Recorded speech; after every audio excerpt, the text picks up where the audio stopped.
Hello friends, मेरा नाम है नितेश। स्वागत है आपका चैनल लर्निंग विद नितेश में। आज मैं आपको एक्सप्लेन करने वाला हूँ poem I know why the caged bird sings, जिसका कि मतलब है कि मुझे पता है कि कैद पक्षी क्यों गाते हैं। पोएम का टाइटल है जो अब वो सीधे सीधे लिंक्ड है, कनेक्टेड है पोएम की थीम से। और पोएम का थीम जो है वो है रेशियल डिस्क्रिमिनेशन, यानी भेदभाव, आज़ादी, बराबरी, फ्रीडम की चाहत और मांग। इस पोएम को समझने के लिए पहले हमें पोएम के जो पोएट हैं उनका बैकग्राउंड समझना बहुत ज़रूरी है। तो चलिए पहले जानते हैं पोएट के बारे में। I know why the caged bird sings को लिखा है पोएट माया एंजेलो ने, जो कि एक अफ्रीकन अमेरिकन पोएट थी। और उनके पीरियड में अमेरिका में डिस्क्रिमिनेशन बहुत ज़्यादा प्रिवलेंट था, फिर चाहे वो रेसिज्म हो या सेक्सिज्म। अमेरिका में जो भी नाइंसाफ़ी, जो गलत व्यवहार ब्लैक अमेरिकन के साथ हो रहा था या किया गया, उससे ब्लैक अमेरिकन्स क्या फील करते हैं वो सिर्फ वही समझ सकते हैं और कोई नहीं। और इसीलिए माया एंजेलो, जो कि खुद एक ब्लैक अमेरिकन पोएट थी, उन्होंने अपना दर्द, अपने जीने, सपने देखने, इंसाफ, बराबरी की चाहत को एक्सप्रेस किया है इस पोएम में।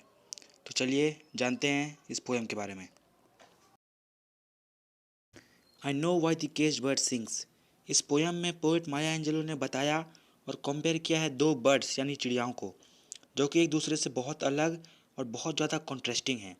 एक है फ्री बर्ड, जिसे पूरी आज़ादी है हर चीज़ की और जो रिप्रेजेंट करता है वाइट अमेरिकन्स को। और दूसरा है एक केज्ड बर्ड, यानी वो चिड़िया जो कैद है एक पिंजरे में और रिप्रेजेंट करता है ब्लैक अमेरिकन्स को। पहले स्टेंजा में फ्री बर्ड, जो रिप्रेजेंट करता है वाइट अमेरिकन्स को, के बारे में बताया गया है। फ्री बर्ड हवा में उड़ता है। डाउन स्ट्रीम का मतलब यहाँ ऊपर से नीचे आने की ओर से है। करंट का मतलब विंड करंट से है। ऑरेंज स्काई का मतलब वो आसमान जिसमें सूरज की किरणें फैली हुई हैं। फ्री बर्ड के इतने आज़ादी से उड़ने के बारे में बता के पोइट यहाँ जो हक, जो आज़ादी वाइट अमेरिकन्स के पास है, उसके बारे में बता रही हैं। वाइट अमेरिकन्स पे किसी तरह की कोई रेस्ट्रिक्शन नहीं है, उनके पास सुप्रीम फ्रीडम है। और उनकी आज़ादी इतनी ज़्यादा है कि वो एरोगेंट, यानी इतने अभिमानी हो जाते हैं कि वो दावा करते हैं कि पूरा आसमान, जिसका मतलब यहाँ पूरे अमेरिका और पूरी पृथ्वी से है, उनका है, या ज़्यादा अच्छे से कहूँ तो सिर्फ उनका है। दूसरे स्टेंजा में हमें बताया गया है दूसरे बर्ड के बारे में, जो कैद है एक पिंजरे यानी केज में। पिंजरे से मतलब यहाँ रेसिज्म का है और केज्ड बर्ड से मतलब यहाँ ब्लैक अमेरिकन्स का है। केज्ड बर्ड बड़े गुस्से से अपने पिंजरे में चलता है, जिसका मतलब यहाँ ब्लैक अमेरिकन्स के गुस्से से है। केज को यहाँ नैरो केज कहा गया है, जिसका मतलब यह है कि पिंजरा बहुत ज़्यादा छोटा है, यानी ब्लैक अमेरिकन्स बहुत ही लिमिटेड, बहुत ही कम एरिया में रेस्ट्रिक्टेड यानी सीमित हैं और इतने कम जगह में रहते हुए उन्हें घुटन हो रही है। केज्ड बर्ड बड़ी मुश्किल से बार्स ऑफ रेज, यानी वो डंडे जो केज में होते हैं, उनके थ्रू देख सकता है। उसके पंख काट दिए गए हैं और पैर बंधे हुए हैं, जिसका मतलब उन रोकों से है जो सिर्फ ब्लैक अमेरिकन्स पे लगाई गई हैं। केज्ड बर्ड सिर्फ एक चीज़ कर सकता है और वो है गाना। कोई भी किसी भी तरह की रोक या रेस्ट्रिक्शन उसे गाने से रोक नहीं सकती और ना ही उसकी आवाज़ को दबा सकती है। केज्ड बर्ड गाता है पर एक डर के साथ, जो है अननोन थिंग्स, यानी वाइट अमेरिकन्स का उन पे अत्याचार का डर, और वो अपने सपने पूरे कर पाएंगे भी या नहीं, इस बात का डर।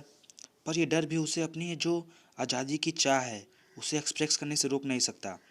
और केज्ड बर्ड यानी ब्लैक अमेरिकन्स जिन पे अत्याचार किए गए हैं, उनकी आवाज़ को कोई भी चीज़ दबा नहीं सकती है। और अब उनकी आवाज़ डिस्टेंट हिल्स, यानी बहुत दूर के देशों तक भी सुनाई दे रही है। फोर्थ स्टेंजा में हमें फिर से बताया गया है फ्री बर्ड के बारे में, जो रिप्रेजेंट करता है वाइट अमेरिकन्स को। फ्री बर्ड एक और हवा के झोंके के बारे में सोच रहा है और एन्जॉय कर रहा है साइंग ट्रीज को। साय का मतलब होता है एक सेंस ऑफ रिग्रेट। वो खुद फैट वॉर्म्स, यानी कीड़े जो होते हैं, यानी उसका खाना, वो अपना खाना खुद ढूंढ सकता है एक ब्राइट लॉन में, और पूरा आसमान उसका है, यह वो दावा करता है। फिफ्थ स्टेंजा में बताया गया है एक बार फिर से केज्ड बर्ड के बारे में, जो कि कैद है एक पिंजरे में।